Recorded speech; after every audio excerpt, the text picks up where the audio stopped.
Jesse, hello and welcome. Thank you, man. Great to be here. Yeah, lovely to. I don't know.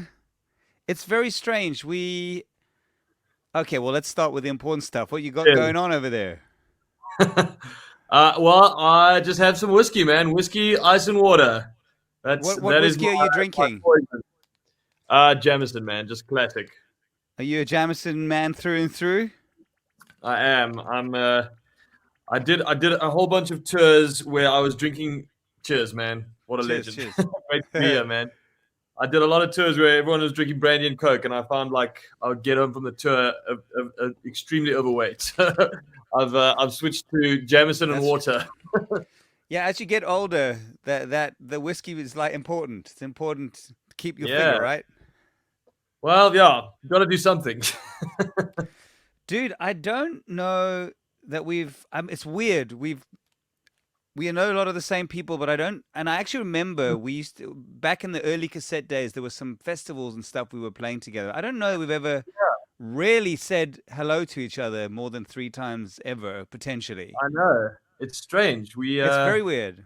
We've been in the same circles, but we haven't actually crossed paths, man. Well, it's great to finally get to talk to you, man. I'm so honored that you're here. And what's interesting is that, and I'm giving you a heads up, is that the last question I always ask on these is to recommend someone else you think would be a great guest with great stories. And you've come up a few times. I think Ross from Prime Circle threw Yeah, it out there, and my brother. yeah, so you got good people out there. And so it's taken me a while to get to you, but I'm really happy you're here. So Oh, man. cheers. Cheers, man. Thank you. Mm. Well, great to be here. I know this like belatedly condolences on the passing. I mean, it's nearly 2 years, and the one thing, and not that you're not because of your father who he was, but I also like the passing of your father is something you never get over. And the one thing Mm. I do remember very clearly, I mean, it's been a few years now, is that like for 6 months or 3 or 4 or 5 6 months, everyone's like checking you, then they forget to check on you after a while, and the pain super raw, particularly around this kind of time. How are you Yeah. doing? Um, I think it's been a journey, man. I think because you know, in a way, we knew it was coming. It was a very slow decline, and he was so strong and so incredibly had such a vitality, man. I mean, he was touring all the way through his chemo, and he was so active in his final years. But when things started to decline, we were able to, I think, mentally prepare a little bit because we had known that this was a serious situation. And when it happened, it was shocking, man, and it was something that I felt unprepared for, even though we'd known. But I think as time passes, you start to you start to find a way to access those memories and those moments that you share without that sadness and without that Mm, sorrow. You can kind of rediscover the person. And I think it's really important to get to that point because otherwise you really do lose that person.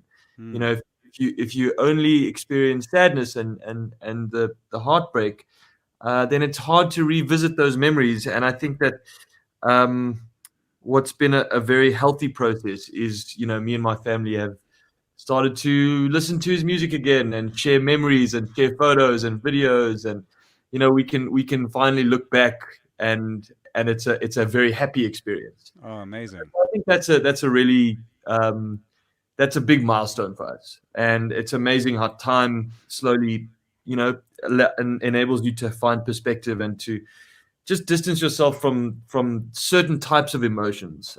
So I feel like me and my family have made good progress, man, and we are flying the flag, and there's a lot of really exciting projects around my dad's music and his legacy and everything. So there's lots coming this year, which we're very excited about. But on an emotional level, I feel like we're finding our way, man. I'm really happy to hear that. And you have a kid. when did you have a kid? Was that last year? Yeah, she's 11 months, so exactly 11 months ago.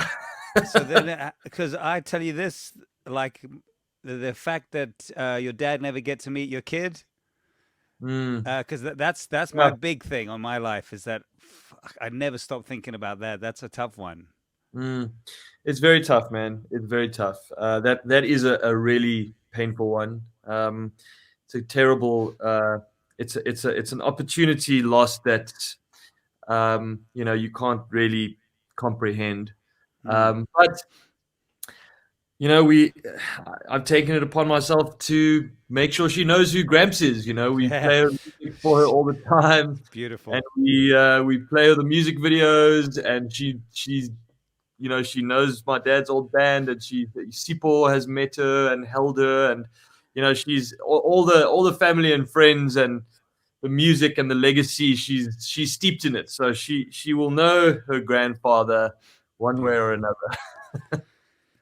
Amazing, man. And yeah, and last question on this subject. I mean, I was just in my mind, so I hope this isn't like this is not planned, this part, but I just wanted to ask you, like, do you feel, and I'm just sensing from what you're saying, you know, watching from afar, because I never met you. One thing that was really clear about you is that you grew up with the Clegg name, and you've been extremely well. I remember from the early days, like you want to stand on your own 2 feet. You were like sort of wanting to make sure it was Jesse Clegg. It wasn't sort of under this other umbrella. Do you feel now like it was a shift in sort of a combination or a gravitation, or is it still something that's just two different paths? Yeah, I do feel a shift. I think that part of that shift was, me sort of finding my own sort of audience and my own artistic identity, and that took time. I mean, you know how it is, man. Even without someone in the family, it takes time to find your artistic journey and your voice and your place in music. I think that's Mm, something mm, that for a lot of artists, it's a journey, and you never really arrive. It's just something that you constantly evolve. Um, I think that there was a long period where me and my dad never really did anything together musically, and that was the choice by me. And then when his final journey tour was announced, and we suddenly realized that our time was limited, mm, I think that there was a very important like milestone that I reached where I was like, you know what, this is bigger than me. It's bigger than my career. It's bigger than whatever insecurities I have. I want to connect with my dad through music. This is something that I've always wanted, and I may never get the chance. So now's the mm. time. And it was a beautiful experience, man. We toured the world. We did 50 shows in three different continents. We went into studio, and I was writing with him for the first time, and we wrote some really great songs together. And we just went on this epic road trip around the world, man. I mean, it was just such a wonderful bonding experience for us to do that, and I feel really grateful that we got to have that experience. And I think when he passed, it was no longer a feeling of like I need to define myself, against something. It was more like this is me, this is my family, this is something that I'm honored to be a part of, and it's It's a something that piece I of feel you. is an Yeah. extension of. Yeah. So I think that I've grown up in that way. And it's been strange. Like I think when I started, I didn't really know how to be or what people thought of me, and it's weird when you coming out of a famous sort of family and people have expectations. I think people thought I was going to be like a world music kind of Afro pop guy, and I did my own thing. And so yeah, I think it just took time for me to feel comfortable. Amazing. Well, cheers to you. So the next thing that you are part of this sort of strange, not the right word, elite kind of songwriters club. You've got like the bands and the singer songwriters that are out there, and you see them, and then you've got this group of guys who really, and this is what I've really respected about you and your career and the way that you've been working, is that like songwriting is your sort of real craft, and you collaborate globally, and you've made connections all around the world, like working with songwriters, which Mm, is kind of the invisible part of the music industry. How yeah. did you start to sort of grow those wings and get into those sorts of circles? Well, thank you, man. I really appreciate that. And I mean, you've written some killer ones as well, man. I loved your band. Just so you know, I was a big fan, man. Oh wow, thanks. Um, and yeah, I think that for me, coming to music from the beginning, for me, my love was songwriting. I never Mm. considered myself a performer or a front man or any of that stuff. Like I loved the experience of songwriting and the means of expression. That was really how I came to music.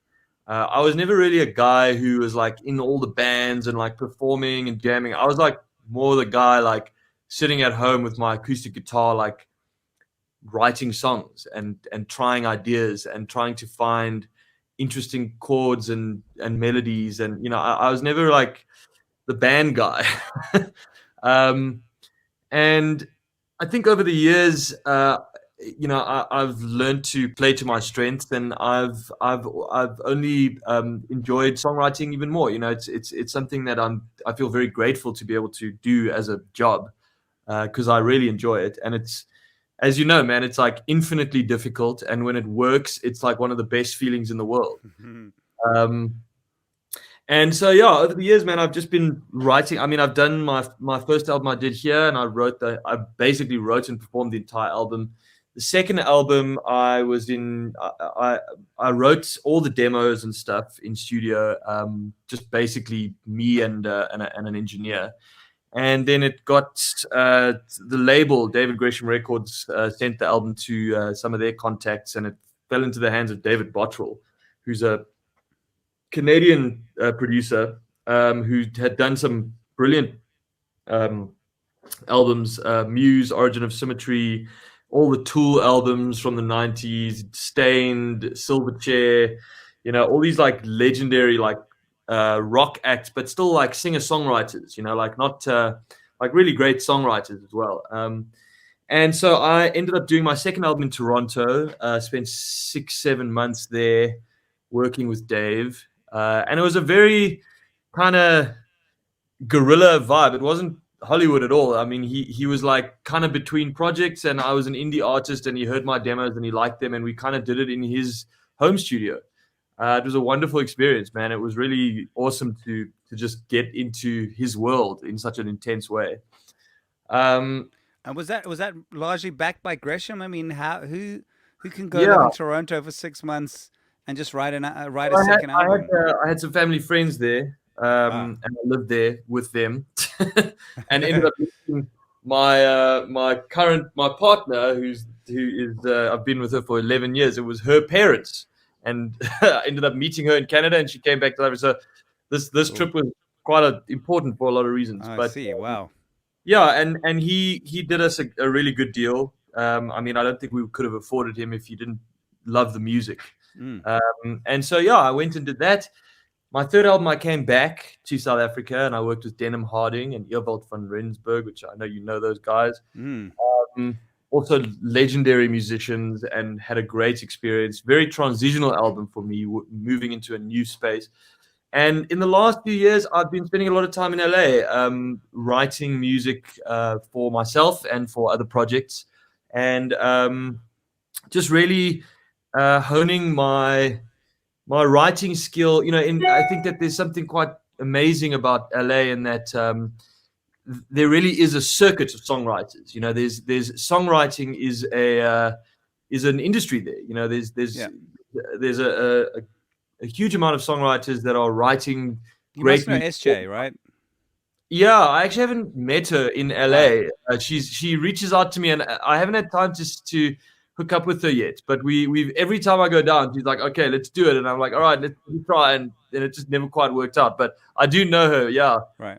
Cool. But it's a great experience, man. I've been really enjoying it, and the last 3-4 singles I wrote and recorded in LA over there. So it's nice to be out of my comfort zone. It's nice to Mm. be working with songwriters who I really respect, and who I think can push me and challenge me, and expand my horizons. So yeah, it's really just trying to keep pushing, man. And how do you work? Like, if you're in a group or when you're collaborating with other songwriters, what do you find hard and what do you find easy? Is it just like an easy process, or you struggle with it, or what do you wrestle with? um, Look, I think for me, it was very hard for me to transition to writing with other people. I really enjoyed just sitting with my acoustic guitar and writing. And I think that what was hard for me was just letting go Mm. of the process a little bit, like being a little bit more open to seeing where a song can lead. Like I feel like I know exactly where the song needs to go. Like the moment I have an idea, like the concept is fully formed a lot of the time, or I have a general kind of outline.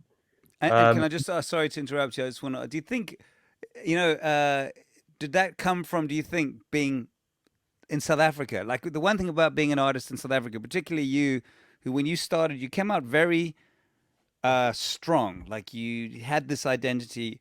One of the things that being in South Africa forces you to do is be everything. You know, you gotta be the manager, be the band, be the producer, be the songwriter, be all that stuff. And the rest of the world doesn't operate like that. It's way more collaborative. So often we mm, learn locally to be like super intensely everything. yeah, yeah, I agree, man. I think that there's really guys who have specialized over there. There's the guy who makes like the Bridges. the bridge, yeah. Yeah.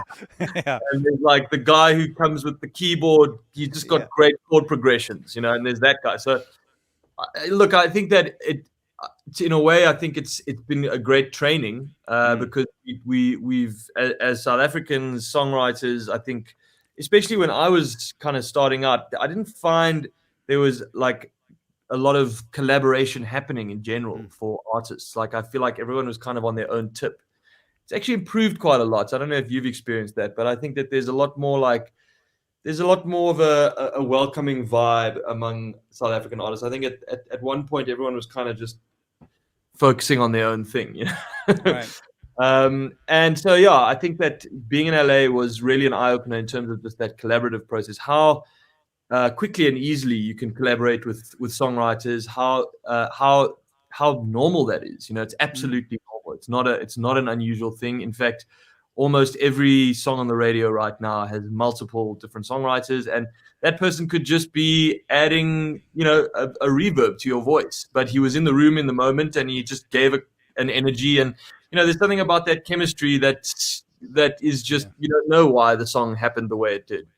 But I really Mm, enjoyed it, man, and it's given me a lot of new material and stuff that's I think pushing my sound into new places, which is really nice because I don't have a band who can, I don't have any set band members that I can vibe off of. I just have to find my own thing that challenges me and that pushes my own boundaries. So yeah, it's kind of like I have to put myself into strange situations to get mm. inspired. Weird question is, rather than ask you about lockdown, what I want to ask you is about what you might have learned through that weird process that what new opportunities are you finding with what maybe how COVID and the lockdown things have changed how you had forced how you had to work and what you're doing now. Like, there's a little bit of light at the end of the tunnel. I mean, I'm personally finding there's like lots of special new things that COVID has kind of taught me that I'm taking into the future. What do you think is going to be different about how you Mm. move forward as a songwriter or as an artist? I think that it's definitely given me a very deep uh, gratitude and appreciation for live music again, like being able to perform Hmm. live. I just did a tour in December, man, and I mean, the week before we hit the road, we nearly canceled the whole thing because we thought it was going to be COVID. It was like Omicron and everything was heating up. And eventually, I just decided to take a risk and just get out on the road and see what happens. And it all worked out. The shows were amazing. Sold out. You, you you definitely chose the best variant for that, so good job. Yeah. Listen, we tried to do a December tour the year before, and we got cancelled when we Right. were on the road, and it was really it was quite a knock, man. I mean, financially, and it was really really frustrating, and I didn't want to be in that same situation. But we gave it another shot, and we went out, and yeah, we did like 15, 16 shows around the country, man, and every single show was either sold out or very close to sold out, and it was just wonderful. I just had this really renewed sensitivity to how special the live music is. How this beautiful, fleeting, temporary thing that we connect together with, and it starts and it ends, and we'll never be in that moment again. But in that moment, it meant something, and I really got a huge amount of just positive energy, something that like really gave me inspiration, and something that I think I wouldn't have been as sensitized to if it wasn't for the lockdown. Awesome, and I'm sure you must be sensing a different vibe from audiences as well. Just relieved Yeah, to be at the house. yeah, definitely, man. And Mm, I think that I think there's a newfound, well, not newfound, but I think it's just a renewed sort of pride in local music. Obviously, it's interesting because there's very few international artists playing in around the world right now. So a lot of the local music, live at least, is being it's the only thing out there, and I think that people are kind of rediscovering their local artists and celebrating them in a way that maybe they hadn't before. mm, So yeah, it's like there's weird, it's been a strange time, and there's always unexpected benefits and unexpected downsides as well. So it's you just have to adapt and change. And I've just been the real lockdown year was just for me locking myself in this specific in this actual room and just writing. I just sat and wrote a bunch of songs. favorite South African artist? Oh, come on, man. No, man. I'll give you two. I'll give you two options. One, the person you like the most, and second of all, the who you like, the artist you think is the most underrated. So underrated. Yeah. Jeez, man. So like as in personally like mates. There's no rules to the answer to this question. I was trying to make it easy for you, saying by saying, yeah, it could be mates. So that could be the Okay. one angle. The other angle could be someone you think's really, really amazing, but like no, but it hasn't quite reached their full Yeah. potential.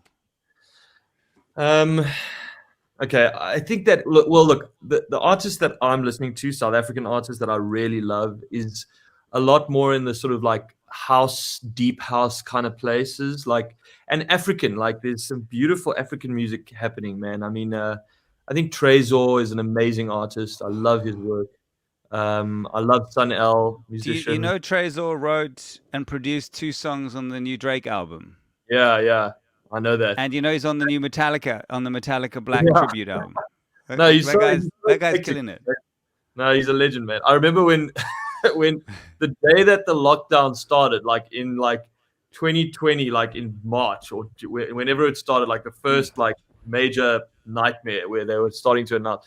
I had, I had, I was in LA and Trezor was in New York. He had just arrived, Oh and he yeah, messaged me and he's like, "Dude, I know you're overseas right now. What do you think of this like COVID thing?" And I'm like, "Bro, I don't know. I think we're fine. I think this is just overblown. Like this is just rubbish." And then like 2 days later, Ramposa like announced that the travel ban was happening, and I like just literally left studio and drove to the airport. Like just got the next flight, and I remember messaging him and being like, "Bro, I'm at the airport. I'm about to go home. I think you should do the same." And he was like, "Nah, bro, I'm just gonna see what happens. Like I'm just gonna try and hold out."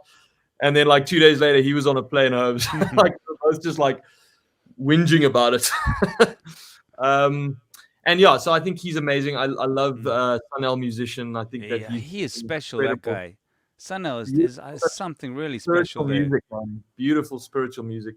Um, and I love Bongaziwe Mabandla. I think he's Oof. really underrated, beautiful musician. I've I'm written actually with him. I've done some music with really, him, and he is a being from another planet. I mean, yeah, man. Beautiful. Like I kind of grew up on that style of African music. It's very traditional. It's got this really beautiful traditional influence, and I love it, man. that's a And I nice actually met question. him this week. for the first Sorry, time. Karen. And no, I spoke to him this week for the first time, and I want to do something with him. So He is a I'm hoping. lovely human being as well. Just the Yeah, sweetest guy ever. So what was your dad into that you have become come my to dad is appreciate? my favorite artist in South Africa, but I didn't want to. I mean, Oh come yeah, on. well, sorry. But what I music wasn't that's the did answer you were expecting. what no, I wasn't going there. I mean, obviously there I get that. But what music was he into that you've kind of come to appreciate? Because usually I know when I was a kid, my dad used to play Willie Nelson and Johnny Cash, and I thought it was trash until I got much older, and I was like, this is the greatest shit ever. Yeah. He listened to a lot of world music, African music from different parts of Africa. I remember he loved Sting and the Police. He loved Peter Gabriel. He loved songwriters. He loved Bob Dylan Mm, and Leonard Cohen and those kinds of like really like lyricists. Like people who are politically and socially conscious, like really deep lyricists. Steeli Span. He loved for cool. like the Celtic vibe. Um, and I mean, and I mean, it's amazing. He had such eclectic taste. When I was in my teens, he introduced me to Nirvana. And when by the time I That's was, cool. executive producing his last album, I mean, he was listening to like trap and hip hop and stuff that I was even like, damn, dad, like that's actually that's pretty hardcore, man. Like, so he had That's very so eclectic. cool. Yeah, he had very eclectic taste, and he always had an ear for melody and just for great lyrics. Just like the universals of songwriting, Mm. no matter what genre, he just had a great ear for that. So outside of South Africa, your like global favorite artists. What are you listening to when you're listening?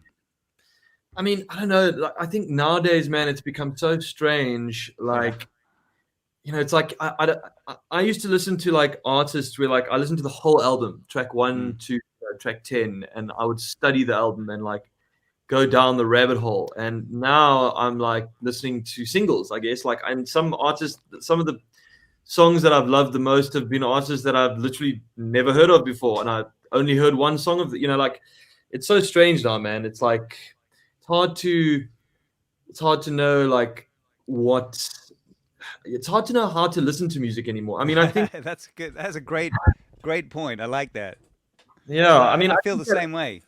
yeah, I mean, I guess if there was one like great band that I think has come out of nowhere and is just like a really properly great band is I think Nothing But Thieves. Cool. Just in terms of like, here's a really good band that I think is going to last a long time, and they've Mm. written great songs. But yeah, man, I mean, I listen to everything. It's like it's become so eclectic. Like I love just going down like weird playlist rabbit holes. Are you able to listen to music like some people when they're writing, when they're in the writing phase, they don't want to take anything in. They're just focusing, and then other people just want to listen to everything and sort of be immersed in it. Which of those two schools are you? I think when I'm writing, if I'm actually in a session, like if I'm Mm. actually writing, a song for myself and I'm in a session, I don't want to listen to other music. Like, I think that you want to, you don't want to start becoming, it's very hard to remove your ear from something that you've just heard and you instinctively go into that world and it becomes a bit derivative. I think that if you walk in with a clean slate and you keep yourself stuck to that little world that you build, I just find like it's much easier to be like creative and original than if you constantly referencing songs. Like there's some guys like to have like a listening session where you reference things first. Mm. For me, it's like I think that is just Poisons the well. yeah, for sure. Mm. So then, what music do you find really inspires you then? Like, Um, I don't know, man. I can tell you what I've been listening to. I just have to look on my phone.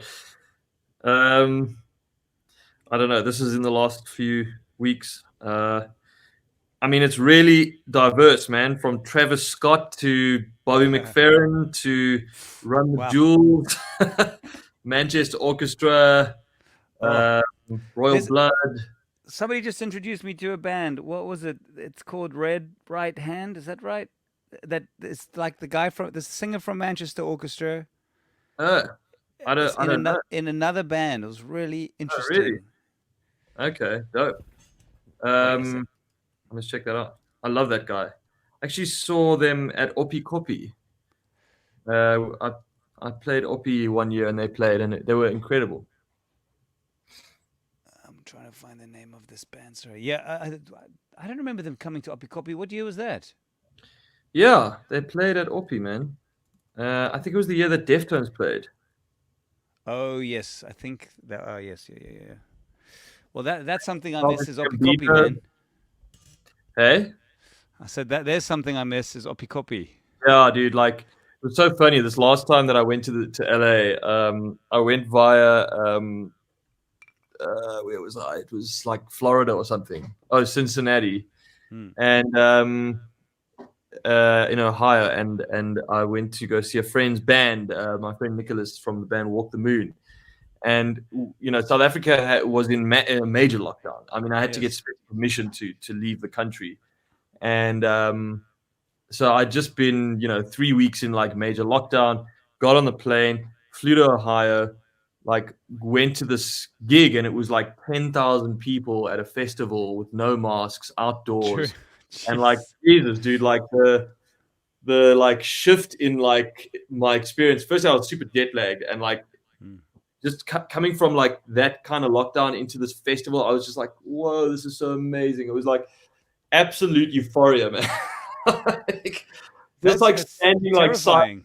stage and watching like guys like packing the mixing desk and plugging in cables again. I was like, wow, that's amazing. Like my heart is full. That's cool. Yeah, it was great, man. And just like seeing bands playing and like just the crowd and the vibe, like yeah, I definitely miss the festival thing. Hmm.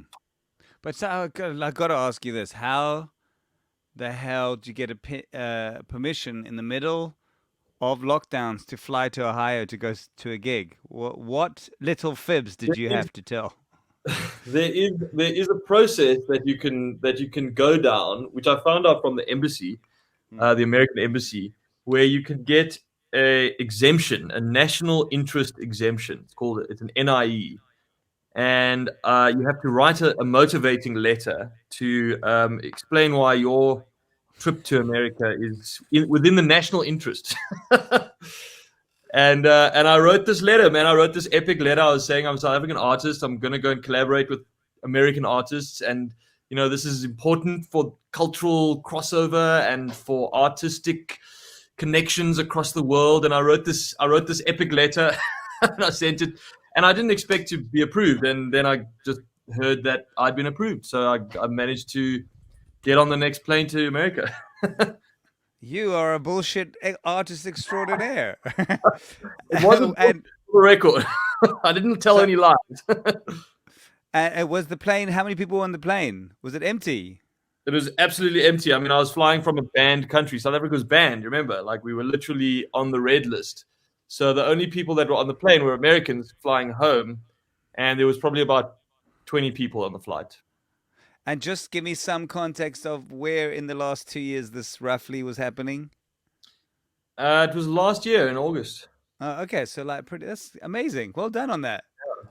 Yeah, it was dope, man. It was great. I was there for Cool. 2 months, did a lot of writing. I shot a music video.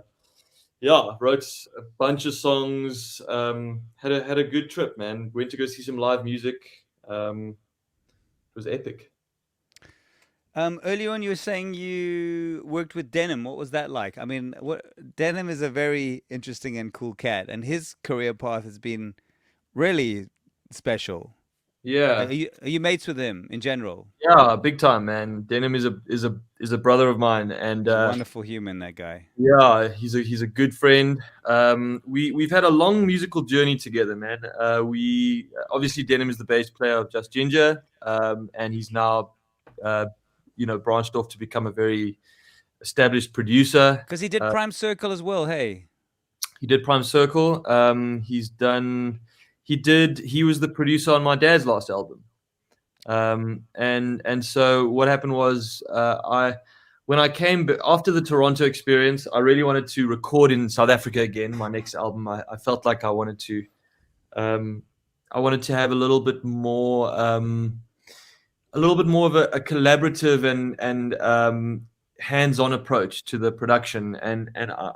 Denim had just done Prime, and I did a tour with Prime Circle, where they were doing their album launch, and I was opening for their shows. We did like, I think it was like 5 or 10 shows around the country, and Denner was on the tour, and we just ended up chatting and listening to music together and hanging out in hotels and partying and stuff. And then I said, dude, I'm looking to do my next album, and I'd love to just fool around with you in studio and see if it's a good vibe. And we got together, and I immediately felt that there was a great chemistry, and I ended up doing that album with Denim and Earvault from Monarch. I don't know if you remember Monarch. Yeah, man, I love Great Monarch. band, incredible band. And Earvault was the guitarist and producer of Monarch. So me and Denim and Earvault did that whole album in Potch, bro. That's basically three producers in one band. Yeah, no, it was like a dream team, bro. And like sitting in Potch with nothing else to do but like make music and drink brandy and Coke. What do you Um, think is Denim's secret sauce? What makes him a special producer? I think Denim's, he's got a very sensitive connection to the artist. I think he wants to nail it for the artist. I think he listens to what you say, and he gives Mm, you the benefit of the doubt, and he gives you the time to find, because a lot of the time when you're making something or you're producing it, there's a lot of searching happening. You don't you often walk into an album without a clear picture. It's a feeling, and it's a moment, and you get glimpses of it in the demos, but you know that there's like a direction, a general direction, and that exploration is such a wonderful experience when you're with people you trust, and Denim mm, is someone I really trust.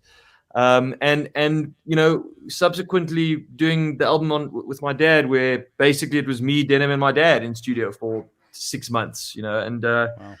really a wonderful, again, beautiful process of exploration. My dad wanted to, it was his final album. He wanted to explore his own sound. We wanted to do things that he'd never done before. We wanted to make him excited and throw him into new musical places and introduce some new production that technology offers now that maybe he hadn't played with. And it was just such a wonderful thing. It was such an emotional, Mm, personal, like deep experience. And so those are just things that me and Denim have shared that, for me, like those are lifelong memories that I will always treasure. And so for me, he's just a brother, no matter what. beautiful. That's awesome. Okay, outside of music, what are your hobbies? What are the embarrassing things you like to do, or not embarrassing? They don't have to be. I don't know, man. I mean, I outside Do you of do music, magic?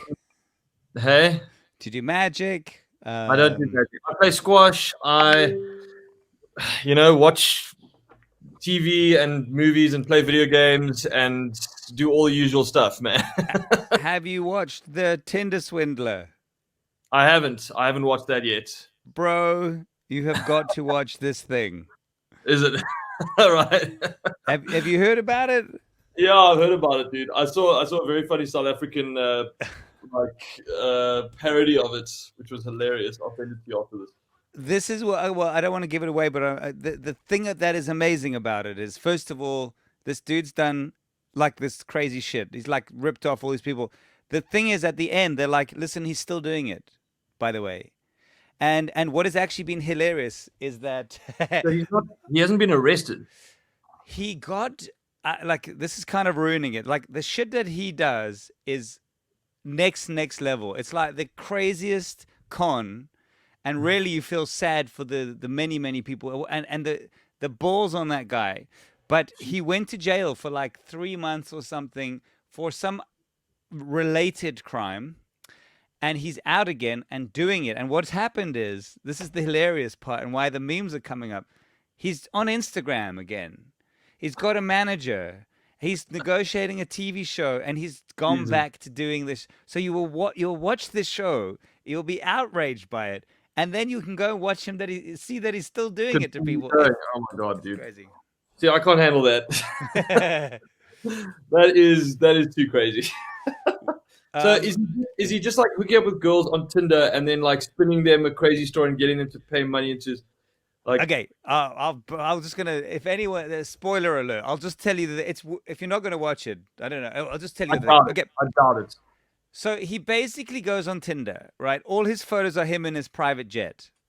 He Nice. says he'll like say, "Listen, I'd like to meet you. Let's go to the most expensive restaurant in the whole of Los Angeles. I'll meet you there. I've only got an hour because I've got to be in Prague this evening. Whatever." He'll go and he'll have dinner with them, wine and dine. The bill will be like $6,000. He'll buy the most expensive wine, chat him up, and then he'll say, "Listen, I've got to go. It's been really nice meeting you. Actually, do you want to come to like Prague with me?" And they're like, "Oh no." And then he'd start up a WhatsApp love affair with them. And then he would say, "Listen, I'm in Switzerland. I miss you so much. I'll fly you over in my private jet." And so everything in his life is yachts, private jets, and $1 million account stuff. These women by the dozen, they fall in love with him, and he's having these like amazing relationships with them, these emotional relationships as well as, flying all around the world doing business for this. He's a billionaire's son, whatever. But then at some point he'll say like, "Shit, I'm in big. My bodyguard's been attacked. We've been mugged. Like we running for our lives." And all these women who care for him, they're like, "What the hell?" And he's like, "Listen, I need help. Can you lend me $5,000 because I need to get on a flight to this thing?" And they'll lend him 5,000. Then he said, "Listen, I need you to do this thing with your credit card." And these people who think that their boyfriend is in fear for their life will go Yeah. get loans and stuff and like add $200,000 to this loan and then be bankrupt for life and still not pay it back. Uh, Multiply that. But what he was doing with that $200,000 was whining and dining the next girl and taking her on the private jet. oh my It's like god. the greatest pyramid scheme ever. And then, Jeez. yeah, It, follow it, him on Instagram. It's hilarious. God, that's crazy, bro. It Yeah, literally is a pyramid scheme for dating. it's incredible. Yeah. God, shame, bro. Shame. That's terrible, bro. Like, I mean, guys just taking advantage of people. Like, There's people, man. Oh, insane. here's a great. I was going to ask you a more lighthearted question, but I'm going to go here. Have you ever had a narcissist in your life, or cross your path, or interfere with your life? Yeah, I guess I have. I mean, I've had some strange ex-girlfriends.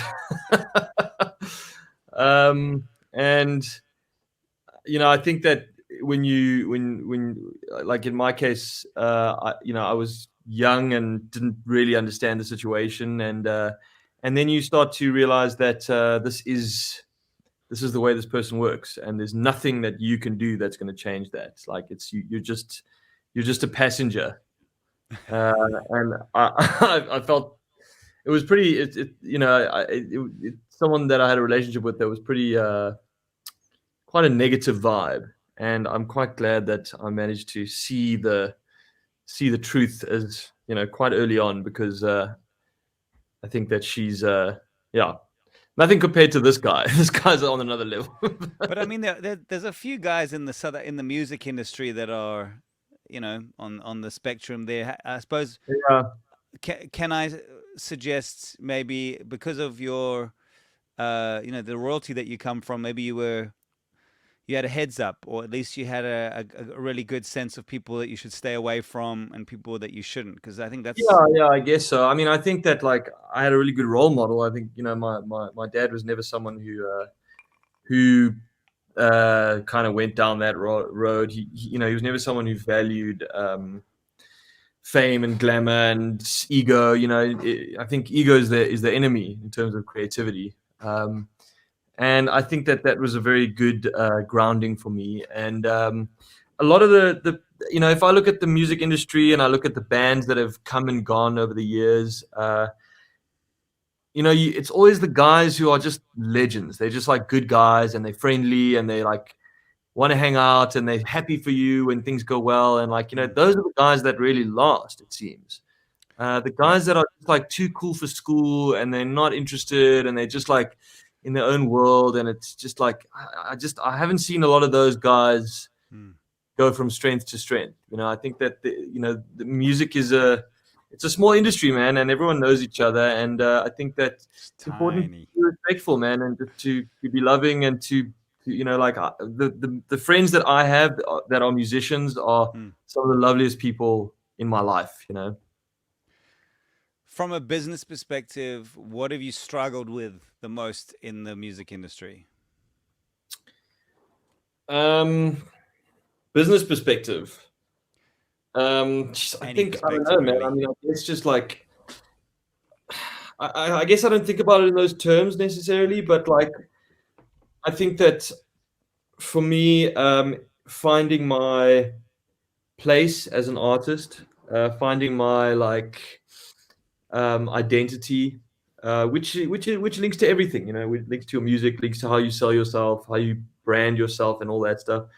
Um, and I guess I've always been someone who's, as I said, like much more of a songwriter than a performer. So it's taken me time to find my comfort in terms of performance.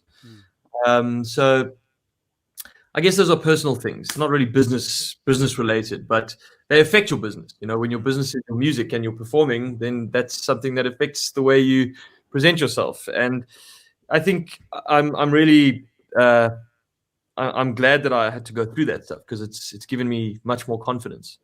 Um, I think South Africa is a small industry. You have to be consistent. You have to have stamina. You have to be respectful to your fans. I think that um, and um, you have to try and hold yourself up to a high standard. I think that there's ways that artists can lower their standards that cannot be in service of their career or like their long term. It's easy to get stuck in the bubble here. You Yeah, doing all the right stuff, and you're moving globally, and just being present to what's happening in the rest of the world reminds you how much work you've still got to do. Whereas yeah, I must say as well, that's very insightful what you've said. For me, one of my biggest regrets, or I think really why cassette never lasted, was because, I mean, I don't think we. It's hard to say this out loud, but I've learned from it. I don't think we had.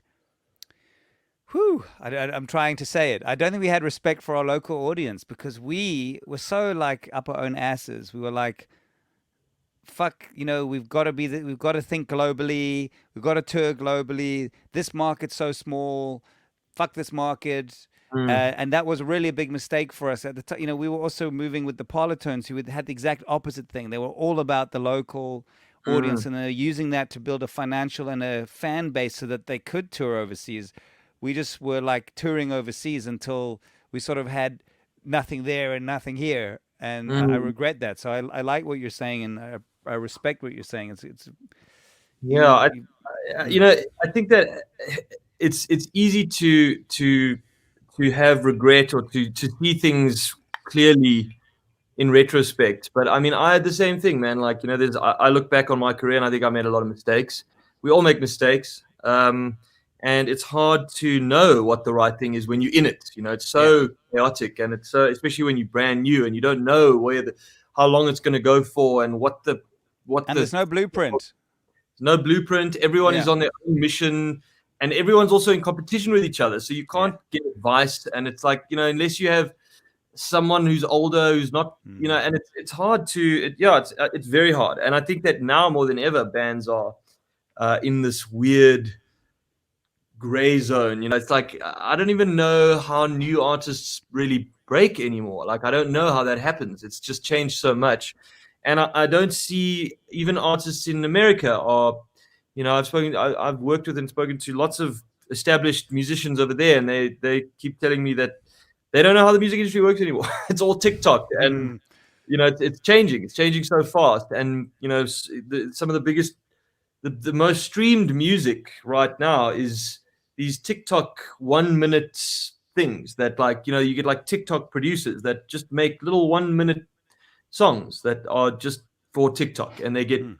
20 billion streams, and that's the most streamed music in the world right now. So it's changing, man, and I think that the one thing that I think has been a very good lesson for me is just to be consistent to yourself. Mm. Do what you feel is right and connect with the songs that you make. And as long as you're internally consistent in your own universe and you're holding yourself up to a high standard, and you have that stamina, it really is a marathon. It's not a sprint. My dad, his final album, it was his 24th album or 25th album. That You know, is 35 years. bananas. Yeah. Yeah. And still writing and still loving it and still feeling totally connected, like a young boy, you know, unboxing his first guitar. Like I still saw that energy and that excitement and that twinkle in his eye. And so for me, it's a beautiful message and a beautiful lesson. Yeah, his great thing was he did what he wanted. He carved his own path despite he also in the same way that I can imagine a new artist saying, "Well, I don't know what to do with this TikTok." Yeah. There was nothing for what he was doing either. He had to blaze Yeah. that trail by himself. Exactly, And man. also, you don't know what's behind TikTok. So in 3 years' time, you won't even heard of TikTok, Yeah. and you'll still be consistently writing. At the end of the day, Yeah, songs you are everything.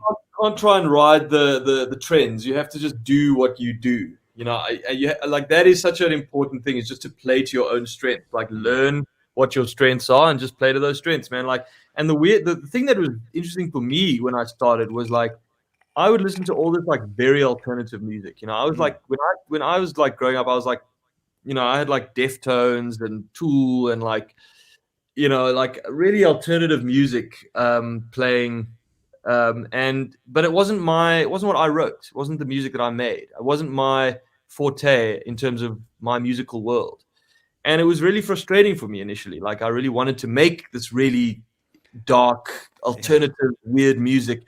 And I dabbled in it, but it took me. Eventually, I just settled on the fact that this is my strength. This is what I do really well. Like I have to play to my strengths. And I think that that's in any business. You have to identify what you bring to the party. Amazing. Have you been? What do you think of TikTok? Are you on it? Do you like it? Do you hate it? I've joined TikTok. I have not actually done any posting on it. I will be honest, bro. It's very cool. I'm not talking about as a creator. I'm saying like it's actually very. It's a cool thing to play around with. Is it? It really is special. It's something different. Okay, well that's good to hear, man. I didn't expect Yeah. that. That's great. Well, Like I don't want to be like dancing in front of my phone and like no. Okay. that. This is TikTok for you. I only 6 minutes, so I'll be quick here. The TikTok thing is very interesting because what Spotify is to your listening habits. Like Spotify learns what you like about the music without you knowing. It's like AI for listening, measuring the formats. TikTok does the same for content in a way that is crazy. Now, if Mm, you wanted to learn a language or study how to be an architect, you can use TikTok. And the more content you start sort of engaging with, it will find you a funnel of stuff and you'll be hooked. If you did yeah, comedy, but I mean, the problem, the negative is if you start, all the porn actors on there and shit. So if you start going down some different rabbit holes and you yeah, start teaching TikTok that you like this kind of crazy shit, then you're done for. Like it'll take you yeah, into a dark, dark hole. So it's not cool yeah, for kids. Everything is there, but if you actually just like engage with some good stuff on TikTok, it will change your world. It's not like what yeah. Insta Reels and YouTube are doing are nothing. Like when Spotify first started, it made Apple's algorithm seem ridiculous. Like Spotify learns what you love, and that's what TikTok's done. To me, that's really interesting. Yeah, it's interesting. For me, like I spend a lot of time on my phone, man. Like I really dislike how much time I spend looking at my screen, Mm. and I see TikTok as another opportunity to become even more addicted to social There's media, no which I doubt. like. And I think that like there's something that freaks me out about like these algorithms that just entice you with content, often meaningless content, just to Yeah, keep you glued to this thing, and it's it's true. directed towards outrage and just the most like shocking or the most like gratuitous content.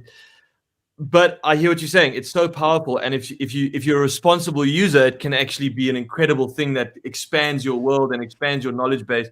You I can just don't. learn astronomy on TikTok. You can learn Yeah, astronomy on TikTok, or you can go learn down a the porn rabbit hole. life. Yeah, Yeah, it's amazing. I agree. I think, yeah, I mean, I'm like someone who I love, like, I read a lot of politics and read a lot of science and technology and stuff. And I find like when I'm, in like a negative headspace, I'm spending much more time staring at my screen, diving into these doom scrolling rabbit It's holes true. where you're just sitting and looking. By the end of it, you don't even know what you're looking at anymore. Like, for me, like, the less of that I can expose myself to, the better at this point. Like, it's so difficult to like remove yourself. And like, it's funny, like, I've just had my first child, and like, I would rather she is an underage drinker than she gets involved in social media at a young, Oof. like, You, I think it is just pretty I think it's pretty negative, man. yeah. No, I'm with you on that. Second last question. So you started answering it by squash, but what are the non-computer and iPhone related things that you really enjoy doing? Oh man, I guess, like, I play squash, I watch Are you good movies, at squash? I'm pretty good. Yeah, I'm pretty good. I've been playing for a long time, since my Wits days. I read. I don't know what else. I've got two cats. I love my cats. I play a lot of video games, PS4 and PC. Are you a FIFA player by any chance? I'm looking for someone for a tournament, an I'm exhibition not a match. FIFA player. I'm not. I have got FIFA, but I'm not good enough to play in Oh, tournaments. I can okay, guarantee. okay. I'm looking for an exhibition match. It's two celebrity doing an Really? exhibition match. Yeah. Dude, if you ever do that with Rocket League, let me know. I think we are doing so. Yeah, well, I'll tell you about off air. Okay. Okay, last question, and then I will let you go. Now that you get the vibe, I mean, this was also quite in its own little lane. Who do you think has a great story to tell? Who would you recommend? It can be anyone. They don't have to be well known. It could be your shoe shine around the corner. Who do you think has an amazing story to tell that you think I should have on What's Uh, Your Poison? hmm. Can be anyone. Okay. Well, you should get Denim. I don't know if you've had him before, but I've never had him. That's a really nice suggestion, actually. yeah, he's got an amazing story, and he's seen it all. So he would be a good one. He's a great musician as well. Um, Cool. get Bongaziwe on, man. Get Sun I've had L. him. I've had him. I've had Have him. you? Buggersy is hilarious. I'll give you a fun fact about him that came out in the podcast. That I asked him if he didn't. I asked him if he wasn't a musician, what was it that he'd like to do? And he was like, he was very shy, but he said actually he's always wanted to be a stand-up comedian. That's what he thinks his real calling is. Great. So sweet. He's lovely, that guy. Sweetheart, man. What a legend. All right, I'll take that. So Denim, Sun Yeah, L is a great one. I would love to have him on. yeah. That's a good one as well. Sun L would be great. I think. I mean, I can suggest musicians. Trezor, dude. I mean, that guy's got an amazing story. He started out as a security guard, like I've had him on. I've had him on. So me and Trey Okay. are like very close friends. Oh, okay. And his Good. story is incredible. I mean, Yeah. his story Amazing. is Beautiful. unbelievable. Um, Uh, cool. We'll yeah, think about it. I Yeah, think you but could. I just want to say, Jess, I've really always wanted to meet with you, and I'm really honored and glad you came on, and it's been amazing to get to know you a bit better. Conversation was quite random, but I like it that way. I like just I felt like I got a nice sense of you. You rock solid. I love what you're doing musically. I've always been intrigued by how you move through the industry. From the first day that I saw you, I was like, this guy's doing his own thing.